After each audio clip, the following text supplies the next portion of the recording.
Hello everyone, welcome to my online prep. So this is the class second of our series for most important questions. यहाँ पे हम discuss कर रहे हैं IE and IFS paper for JAIIB May 2024. हम लोग ने जैसे कि लास्ट सेशन में डिस्कस किया था, हम स्टार्ट कर रहे हैं early so that we can easily score 60 plus marks in our exam. हम इसी अटेम्प्ट में अपना एग्जाम क्वालिफाई कर सके. तो 60 प्लस स्कोर करने के लिए यहाँ पे जो क्वेश्चंस हम डिस्कस कर रहे हैं ये मोस्ट इंपॉर्टेंट है. क्वेश्चंस के साथ साथ में हम लोग आंसर उसका कॉन्सेप्ट भी डिस्कस करेंगे. तो यहाँ पे जो प्रीवियस ईयर क्वेश्चंस थे हम लोग ने उससे पैटर्न देखा, पैटर्न किस तरीके से चेंज हुआ है, किस तरीके के क्वेश्चंस पूछे जा रहे हैं, डिफिकल्टी लेवल क्या है, वही हमने रेप्लिकेट किया है. और इन क्वेश्चंस को डिस्कस करके आप जब इनको पढ़ोगे तो आपके सारे कॉन्सेप्ट्स भी क्लियर हो जाएंगे और आपकी प्रिपरेशन भी 100% हो जाएगी. तो जरूरी है कि आप इन सेशंस को देखिए, इन क्वेश्चंस को प्रैक्टिस कीजिए और अपनी प्रिपरेशन को किक स्टार्ट दीजिए. So without further adieu let us start with the first question for today. So here's the first question. What is the characteristic feature of regional planning as implemented by the United States? तो planning कई तरीके की होती है. Regional planning होती है, then we have national planning. Other forms are territorial planning is there, geographical, centralized, decentralized. ये सारे concepts आपको पता होने चाहिए. तो regional planning options हैं: A focused on individual urban areas, B implemented at a local community level, C targeted to a wide geographical area, और D exclusively for rural development. तो रीजनल प्लानिंग यूनाइटेड स्टेट्स ने correct इसको start किया था. और कब start किया था? इन 1916. It was actually a huge success क्योंकि इसमें वेल डिफाइंड गोल्स थे जो कि फॉलो किए जा रहे थे. सो प्लानिंग यहाँ पे किसको टारगेट करती है? It targets to a wide geographical area. मतलब इसमें rural, urban communities, then there is optimal space utilisation, ये सारी इसकी कैरेक्टरिस्टिक्स होती हैं. ह्यूमन एक्टिविटी डिस्ट्रीब्यूशन हो गया, ये सब चीजें इसमें इंक्लूड होती हैं. So the correct answer is option C. ये रीजनल प्लानिंग की सारी कैरेक्टरिस्टिक्स है. नेशनल प्लानिंग से कैसे डिफर करता है ये भी आप देख लेना. कब स्टार्ट हुआ था, उसकी क्या कैरेक्टरिस्टिक्स है, डिसेंट्रलाइज प्लानिंग क्या होती है, ये सारे इंपॉर्टेंट टॉपिक्स हैं. इनसे क्वेश्चंस आने के चांसेस भी ज्यादा हैं. ठीक है, let's move on. The next question says, consider the following statements regarding the history of planning in various countries which are correct. तो ये है मल्टीपल सिलेक्शन टाइप क्वेश्चन. हमने लास्ट सेशन में भी डिस्कस किया था. ये डिफिकल्टी लेवल इंक्रीज करने के लिए यहाँ पे डायरेक्टली ऑप्शंस नहीं दिए जाते, पहले कुछ स्टेटमेंट्स होते हैं, उन स्टेटमेंट से हमको करेक्ट या इनकरेक्ट जैसा भी मेंशन्ड हो उसको सिलेक्ट करना होता है. And then we need to choose from these 4 options given. तो देखते हैं कौन से स्टेटमेंट्स हैं. The United States was the first country to begin national planning. हमने अभी देखा कि यूनाइटेड स्टेट्स ने रीजनल प्लानिंग स्टार्ट की थी. और नेशनल प्लानिंग किसका था इसको भी नोट कर लो, ये था सोवियत यूनियन का. Soviet union. सेकेंड यानी कि ये वाला गलत हो गया. सेकेंड स्टेटमेंट कहता है the Soviet union implemented it's first 5 year plan between 1928 and 1933. So yes, Soviet union ने स्टार्ट किया था. उन्होंने national planning and 5 year plan, फिर उसके बाद बाकी सारे वर्ल्ड ने, नेशंस ने इसको इम्प्लीमेंट करना स्टार्ट किया था. उसी में से एक इंडिया भी थी. India recognise the need for national planning to address poverty and ensure equitable development. क्यों इंडिया ने नेशनल प्लानिंग स्टार्ट की? क्योंकि उन्होंने देखा आफ्टर इंडिपेंडेंस किस तरीके से पॉवर्टी बहुत ज्यादा थी, या फिर डेवलपमेंट नहीं था, इंडस्ट्रियल डेवलपमेंट नहीं था. इन सारे इश्यूज को सॉल्व करने के लिए इंडिया ने नेशनल प्लानिंग स्टार्ट की थी और उन्होंने सोवियत यूनियन से ही अपना आइडिया लिया था. And then regional planning in United States focused on achieving well defined goals in specific urban area. हमने अभी देखा कि रीजनल प्लानिंग क्या है, ये वाइड ज्योग्राफिकल एरिया के लिए है. केवल अर्बन एरियाज ही नहीं बल्कि रूरल एरियाज भी इसमें इंक्लूड होते हैं. तो ये गलत हो गया. कौन से सही हैं? बी एंड डी, यानी कि option B is correct.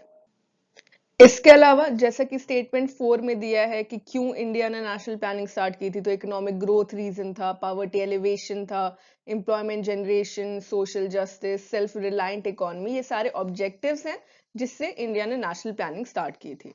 So the right option here is option B. चलो नेक्स्ट देखते हैं.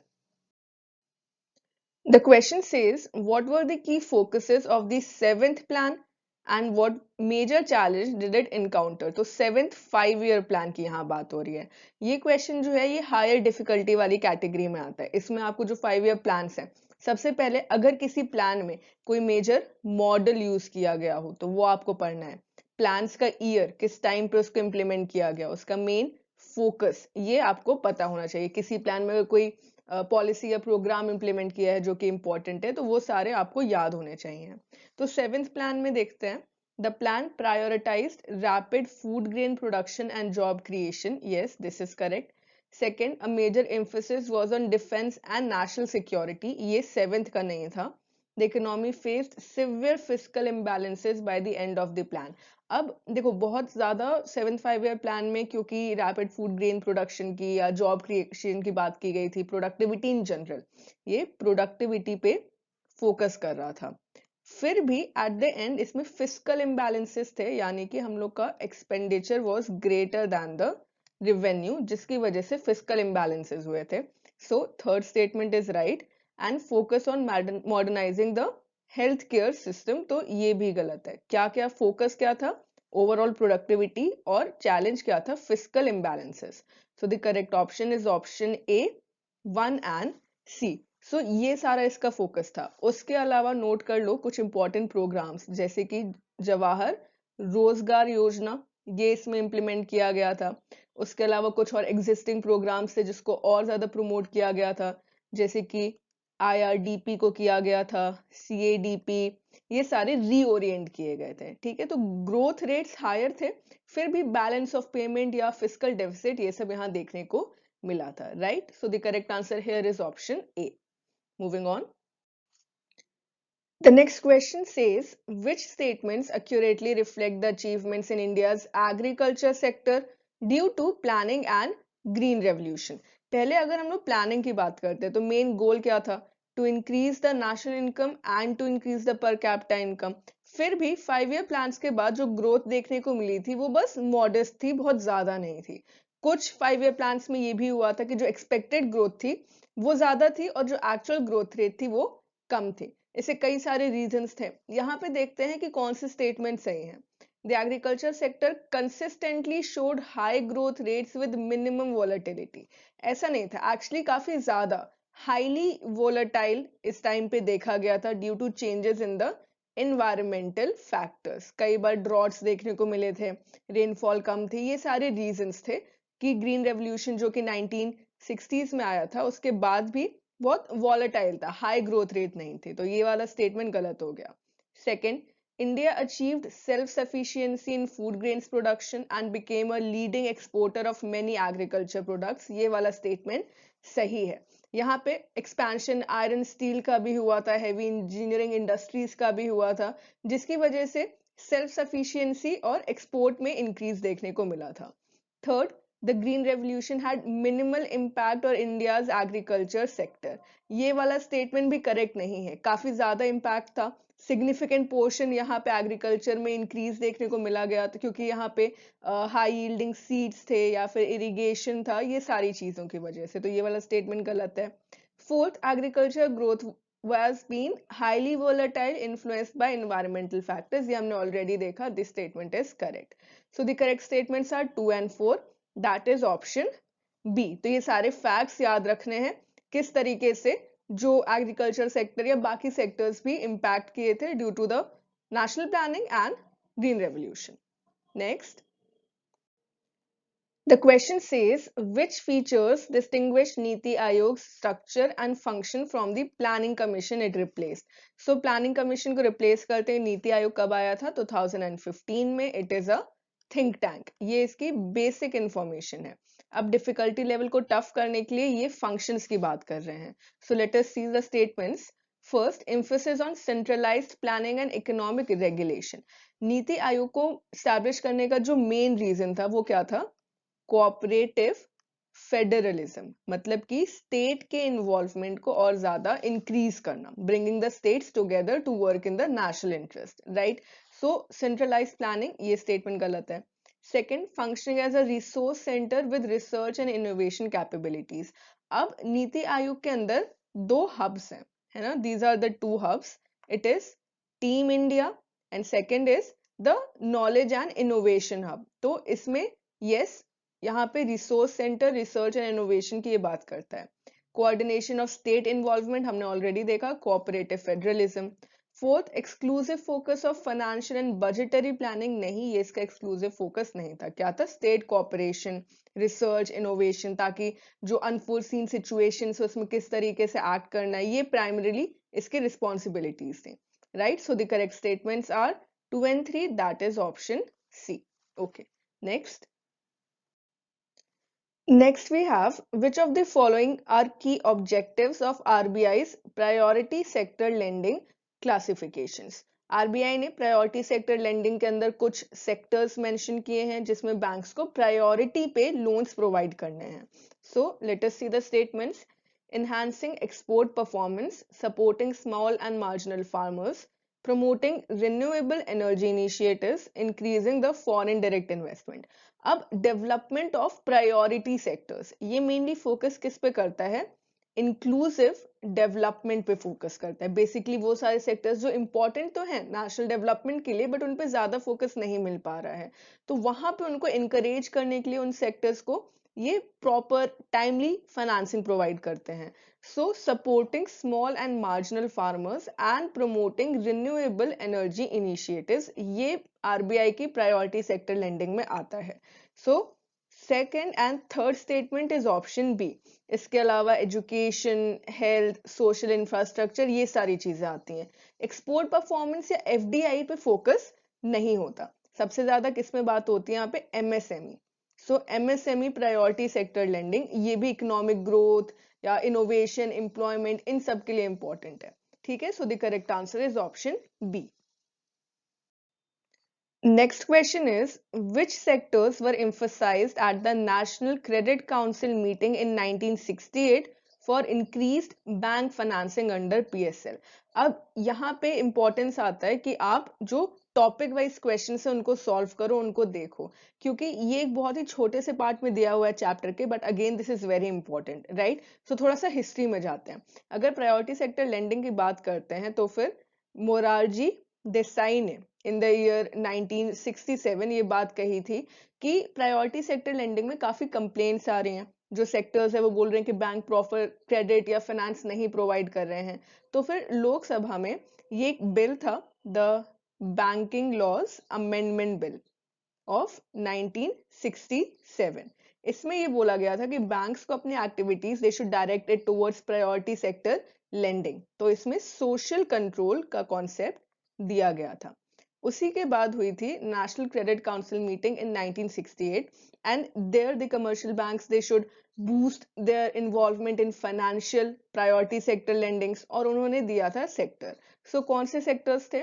Textile and pharmaceutical industries, agriculture and small scale industries, information technology and telecommunications, export and housing sectors.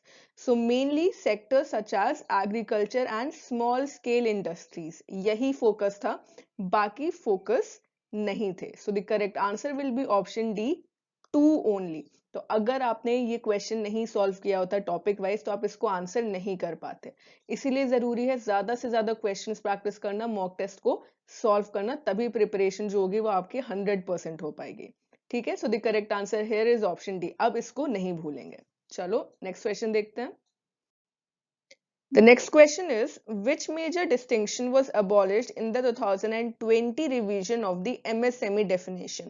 More specifically, 26th November government of India ने जो MSME की old definition थी उसको change किया था। सो क्या डिस्टिंक्शन था जो कि अबॉलिश किया गया था? The difference between urban and rural MSMEs, the difference between manufacturing and service, domestic and export oriented, technology based and traditional MSMEs. So yes, very simple question. The correct answer is option B, the difference between manufacturing and service MSME. पहले क्या था, जो old definition था उसमें micro small medium enterprises को manufacturing और services के हिसाब से भी किया जाता था। फिर उसके बाद क्या हो गया, यहाँ पे ये डिस्टिंक्शन हटा दिया गया। दूसरी जो चीज यहाँ पे थी ऐड की गई थी वो था टर्नओवर। मतलब कि अब एंटरप्राइज यहाँ पे investment in plant and machinery के साथ साथ टर्नओवर की बात भी करता है। सो माइक्रो एंटरप्राइजेस में जो investment in plant and machinery है, it should not exceed ₹1 crore, and जो टर्नओवर है it should not be more than ₹5 crore. फिर जो स्मॉल एंटरप्राइज है, यहाँ पे जो इन्वेस्टमेंट की बात होती है, it should not be more then ₹10 crore, and the turnover should not exceed ₹50 crore. And medium enterprises की जब बात होती है तो it should be ₹50 crore and ₹250 crore respectively. तो सर्विस और मैन्युफैक्चरिंग ये हटा दिया गया सिंप्लीफिकेशन करने के लिए। एक और इंपॉर्टेंट चीज, यहाँ पे अब सारे जो भी इंडस्ट्रीज हैं, इंटरप्राइजेस हैं, उनको रजिस्टर करना होगा ऑन द उद्यम रजिस्ट्रेशन पोर्टल, राइट। सो ज्यादा सिंप्लिसिटी बढ़ाने के लिए, ट्रांसपेरेंसी बढ़ाने के लिए ये सारे स्टेप्स लिए गए थे। So the correct answer is option B. Very important, ये सारी डेफिनेशंस आप याद कर लेना। Next, so the question says what is the objective of Udyami Mitra portal. हमने अभी लास्ट क्वेश्चन में इसको मेंशन किया था। So statements are to improve accessibility of credit, hand holding services to MSMEs, to offer online marketing opportunities for MSME products, to track the environmental compliance of MSMEs. So basically ये हमको provide करता है end to end solution, मतलब financial needs के साथ साथ में non financial services भी provide करता है ये MSMEs को। basic features इसके क्या है, hand holding services या support ये provide करता है, then improve accessibility of credit, जो प्रेफर्ड बैंक्स हैं वहां पे जाके आप सिलेक्ट भी कर सकते हो बैंक्स को, and you can also apply for loans. इसके अलावा फास्टर लोन प्रोसेसिंग फीचर भी इसमें होता है।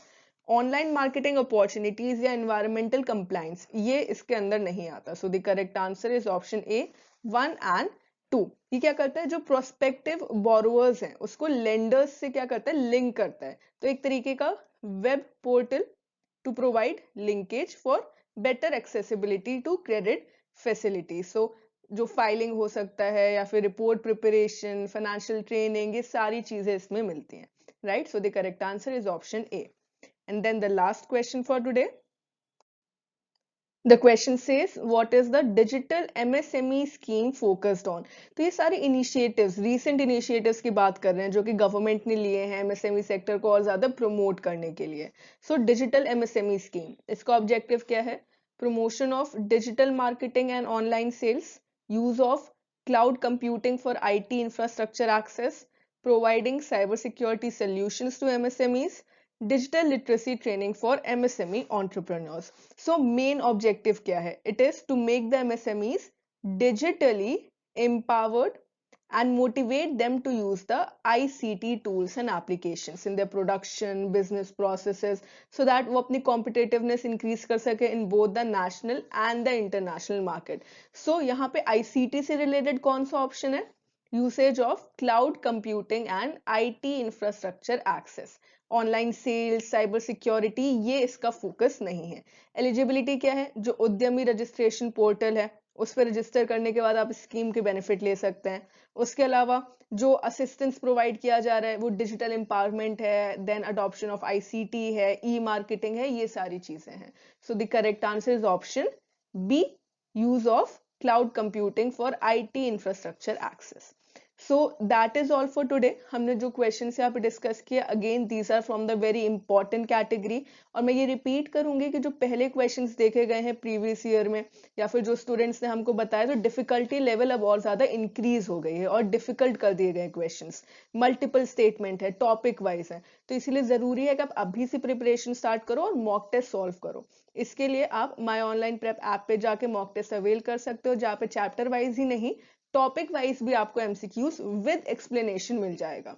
YouTube पे भी ये वीडियोस हम अपलोड करते रहेंगे ताकि आपको एक आइडिया मिल जाए कि इंपॉर्टेंट टॉपिक्स क्या हैं।